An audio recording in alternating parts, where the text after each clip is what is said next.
Glad to have your company on this very special show on Neo Sports. We are talking about a very special event that has been initiated or promoted by a very, very special brand, obviously everything of which is extremely familiar to everybody who's tuned into the course of this particular telecast. We are talking about the Maruti Suzuki Dakshin Dare Rally 2013. To give us a bit of a perspective and more insights as to how it transpired over the first week of August, we've got the Vice President Marketing, Maruti Suzuki India Limited, Mr. Manohar Bhatt. Thank you so much, sir, for making your presence felt here in the studios of Neo Sports, and a good friend and a car rallyist herself in Divya Meglani. Excellent to have your company, Divya.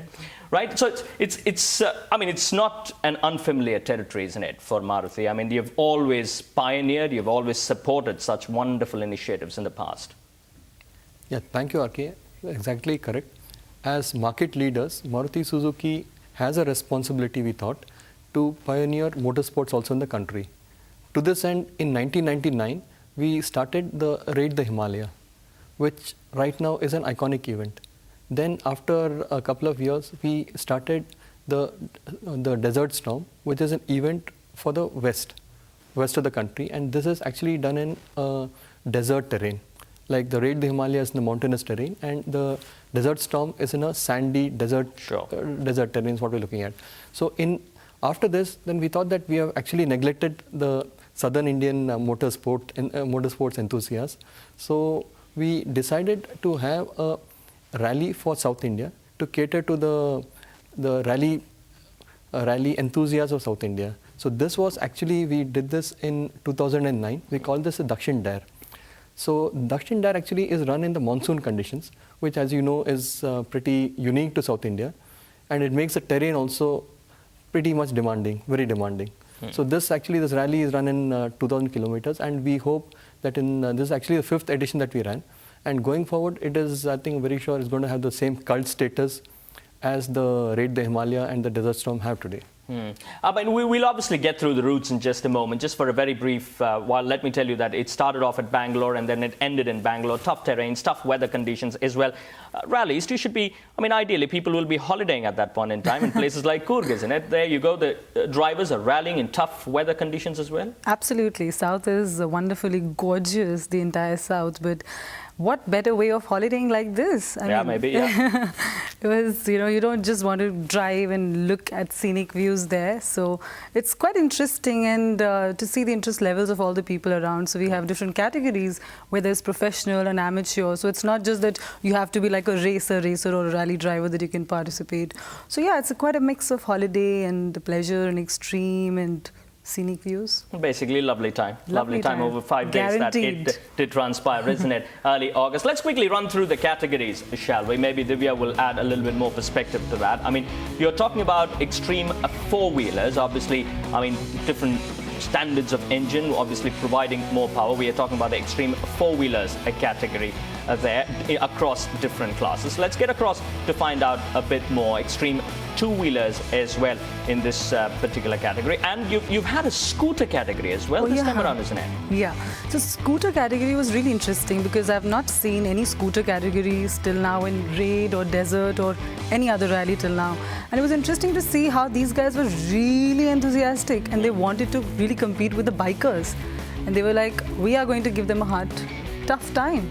Yeah, I mean, it is one of those things, isn't it? And then you obviously have those endurance four-wheelers that I was talking about. Let's quickly run through the routes, shall we? I mean, it started off at Bangalore. I mean, you're getting across different stages, getting across to Mysore at the end of day one, but it's not a direct route that you'll take 2 hours to reach Mysore in normally. So it's a slightly circuitous route just to test the endurance and therefore the driver's skill as well. Second day, you're still pretty much in Karnataka. I mean, you're talking about Gonikoppal and then eventually ending up in Tamil Nadu with Ooty being the destination. A very circuitous route, as I said. Then it's pretty much in Tamil Nadu, Ooty, then you get across to Mettupalayam and Erode, Salem, and eventually landing up in Coimbatore there. So that's day 4.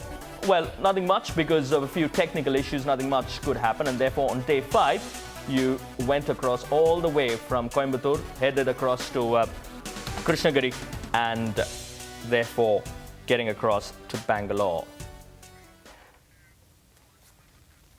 Yeah, fair to say it's not the easiest of route, not the kind of roads that you would travel otherwise when you're holidaying, Mr. Bhatt. Yeah, it is actually a test of man and machine, man as well as machine. Like Divya said, it tests the skill of the driver extremely, as also it ensures, it shows that the vehicle can take whatever is thrown at it. Sure. So it actually is a true test of man and machine, like Divya said. Yeah, that obviously is the biggest takeaway for Maruti, isn't it? To understand your vehicles much better by putting it to extreme tests. Exactly. See, we have a reputation in the market for reliability and for very easy serviceability. So this, again, all these rallies just prove the point that all our cars actually can withstand whatever is being thrown at them. So they are one of the most reliable and the toughest vehicles that you can find in the market today. No wonder Maruti is one of the most successful brands, really, that you're talking about in modern day world. But I mean, it was easy for me sitting here to take you through the route. I mean, from Bangalore to Bangalore, it sounds really easy, but logistically, it's such a huge task, isn't it? Making sure that everything happens, to precision. Oh yeah, and more beautifuler places, more sensitive the environment becomes, because there are a lot of permissions that you have to take, like forest, tea estate, coffee estates and all that. So yeah, logistically there's huge to be covered, but yes, it was done in a very fine and nicely organized manner by Motorsport Inc. And so these are the little things that are hiccups in the organizing bit, but they are taken care of because these guys are professionals who do it every year on. So yeah. Yeah, so I mean, obviously it sounds fairly easy, but a lot of hard work, a lot of work has gone behind the scenes to make sure that Maruti Suzuki Dakshin Day Rally has been a tremendous success. Here's Jaidas Menon talking about the intricacies of organizing such an event. First, initially we did only TSD rally over 3 days, and we had around 20 competitors, and we just started off. After that, now in 2013, we have had almost 85 participants. It was a mix of dirt and tarmac what we did this year. And we had short stages. I mean, the longest stage what we had was around 22 kilometers max. Like the north, we cannot have very, very long stages. So we have short stages, and we take good care of the safety of the competitors. So everywhere with radios, your ambulance is placed, the doctors are placed, and the radio communication is there. With every 3 kilometers to 5 kilometers, there is a communication. We talk, and we know that every competitor has passed from point A to B, like the 5th kilometer. So it's totally just taking care of the safety of the competitors. And add to that, across 2,000 kilometers over 5 days, Mr. Bhatt, you're also ensuring that everything is safe and secure. Safety, obviously, a huge part in organizing such an event, isn't it? Yes. We have organized in such a way that the safety of the participants is ensured at all times, to the extent, to the extent possible, as they say, God willing. This is true for all the rallies we undertake, right from Raid the Himalaya, where we have a mobile evacuation facility, and also all rallies now. So we are following international norms in all of what we do, actually. Just to give a brief as to the kind of safety measures that Maruti does in fact take, let's quickly run through what exactly they went about doing and what are the kind of measures that they did undertake.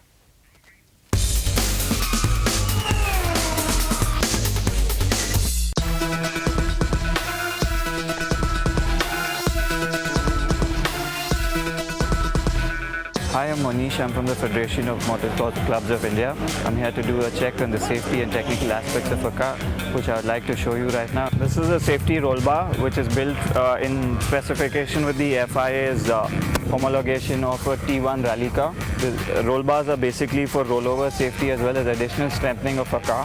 And these roll bars are meant for protection in case of a rollover where the driver or navigator is not injured. From here we move on to the seats. These are FIA homologated rally seats, and these seats basically do not have a reclining mechanism as well as a built-in headliner. And these are again can accommodate a 4, 5 or a 6-point harness. And these are the seat belts which any rally driver would use.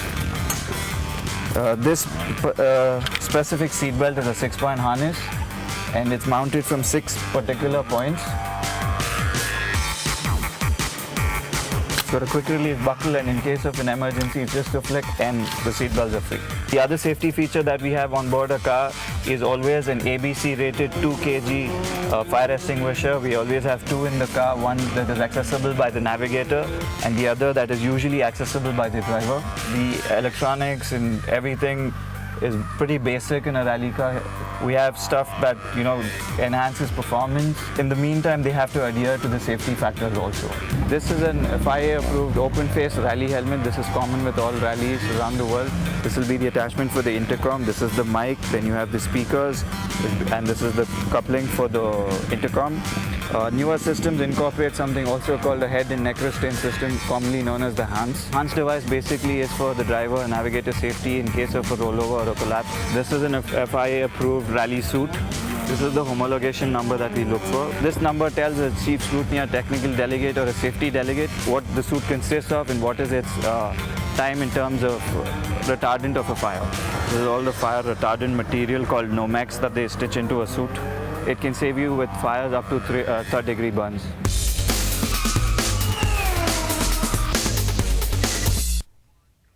That's what you would call covering it from top to toe, really. Monish doing it beautifully for us, taking through some of those safety measures that Maruti does employ during the course of such endurance rallies. Time to head into our first break at this point in time on this very special episode. But when we come back, we'll relive those brilliant moments, starting with the first of the legs.